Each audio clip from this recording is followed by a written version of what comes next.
Okay, I'm Helena.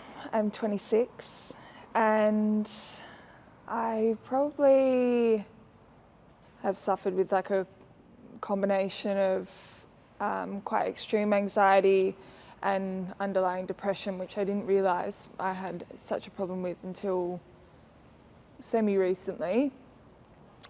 My growing up, I've always sort of been like a bit of I was always like an anxious child, I think, and my family always told me I was someone who worried a lot. But I always just thought that was part of who I was. It wasn't until sort of like my early 20s when things started to get a little bit harder. I was at uni and I started to sort of doubt my capabilities a lot more, developed a bit of an eating disorder because of that. But I kind of liked that anxious part of myself because it really drove me to be really successful. I got good marks. I stayed thin. Like I just aimed for perfection in my whole life. And it wasn't until the cracks started really forming towards the end of my physio degree a few years ago, would have been like 2016, where the anxiety was just so bad that I started to get panic attacks. Couldn't really get out of bed, and I didn't know what was wrong with me. I got help at that point. I went to the doctor, started seeing a psych. But then I graduated and all the triggers sort of went away. And then last year I started medicine and then the cracks started to form again. And then, so lots and lots of pressure on myself. I was in a relationship which I don't think was very good for me, made me very self-conscious. And then it all kind of spiraled out of control at the end of the year. I got to a point where I went through like a really bad breakup, but the cracks had already formed well before then. So that was just like a trigger for me, spiraling into a really deep, dark depression. Yeah. What kind of symptoms did you feel like you had? Like what would usually happen when those things are triggered? Like, I think it wasn't until I started medication last year that I realised how much it impacted my day to day, but I just thought that was my life. I'd wake up every single morning and I'd worry about my weight or what I was going to do that day. It was always like as soon as I woke up, stress. But I was terrified to get help because it's weird, I didn't really want it to go away because I thought that if it went away, I wouldn't be able to achieve what I achieved because I would just drive myself to that limit where I'd just burn out every single time, but I would get results. Or if I didn't, or if the anxiety went away or the eating disorder went away, God forbid, like I'd put on weight or whatever, which is not cool. But then the times where I'd get panic attacks, it would just feel like if I was in public, I'd feel like I'd just have to go home right there and then. I'd feel like everyone was looking at me or everyone was talking about me. Times I'd completely stop breathing, my arms would just go completely limp and numb. I remember last year I was driving home from the library before an exam, and my arms went completely numb while driving and I had to pull over.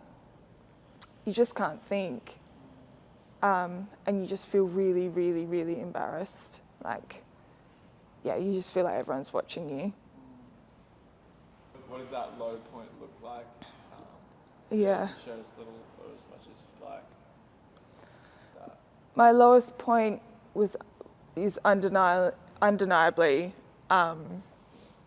would have been at the end of last year when when I went through that breakup, but like I said, it wasn't so much the other person, it was mainly just sort of open Pandora's box of all of my problems, and I got to the point where I didn't want to be alive anymore.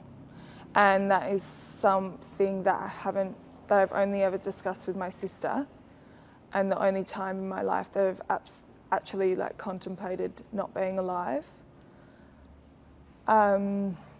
I think it's important for me to talk about because like I'm still here, and it's not, and that was never going to be an option. But at the time, I just couldn't see an out.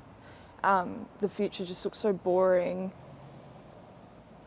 I didn't really care about anything that I was doing. In that time, I hurt a lot of people. If I wasn't drunk, I was asleep or in my bed watching Sex and the City, like, or just, I didn't eat, I didn't really want to do anything. And any time I did get up, I just wanted to, be drunk. And I hurt a lot of people in the process, but I just didn't fucking care.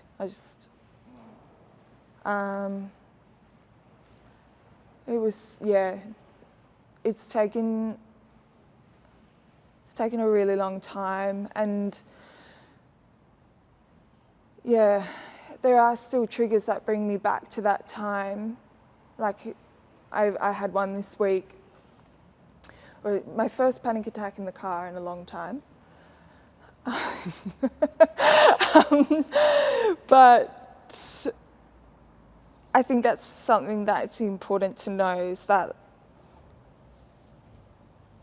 no matter what happened, whether it was the breakup or not, it was always bound to come to light. And I think that's something that my psych definitely says to me. She's always like, if it wasn't this, it would have been something else. But I think you've got to kind of like hit rock bottom to get there. My experience seeking help's been really, really positive. When I first decided that I needed to go get help, I was really nervous that the doctor was going to judge me and just be like, this girl is so dramatic. And I was like, I don't really have a problem.